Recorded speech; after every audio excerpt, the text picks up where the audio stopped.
Иракта 9 жасар қыз бен 35 жастағы ер адам үйленді деген ақпарат және оған дәлел болар мына видео барлығымыздың жағамызды ұстатты. Бұны көрмеген адам кемде-кем шығар. Алайда видео қаншалықты рас деп ойланып көрдіңіз бе? Біз бүгін осы мәселені талқылайтын боламыз. Ал сіз видеоны соңына дейін көріңіз. Тарап жүрген ақпарат фейк. Алайда видео рас. Қалай сонда? Қазір түсіндіріп берем. Видео Иракта емес, Ливияда түсірілген. Ал ондағы қыз ер адамның қалыңдығы емес, керісінше қарындасы болып шықты. Бұл ақпаратты ирактық және ливиялық фактчекерлер де растаған. Ирактың тек 5 фактчекерлері ең алдымен видео фрагментіндегі көлікке назар аударған.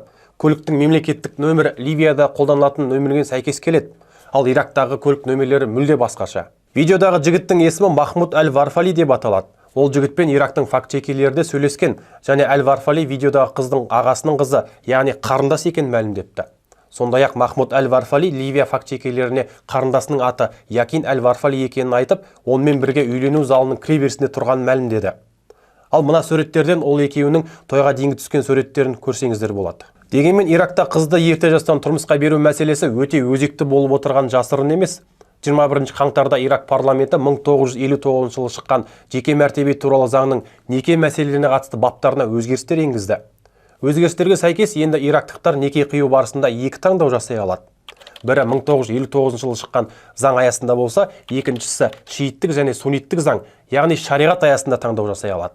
1959 жылы шыққан заң 18 жасқа толған, немесе кейбір жағдайларда 15 жасқа толған адамдар некеге тұра алады делінген. Ал сунниттік әрі шииттік заң бойынша балиғат жасына толған адамдар некеге тұра алады, яғни нақты бір жасы көрсетілмеген. Жалпы Иракта бұған дейін де балалар некесі халықаралық деңгейдегі өзекті мәселе болған.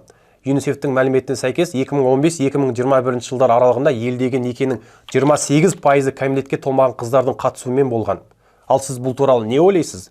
Ойыңызды комментке жаза кетіңіз, видеомен бөлісіп каналға тіркеліңіз. Шындыққа сіздің де таласыңыз бар.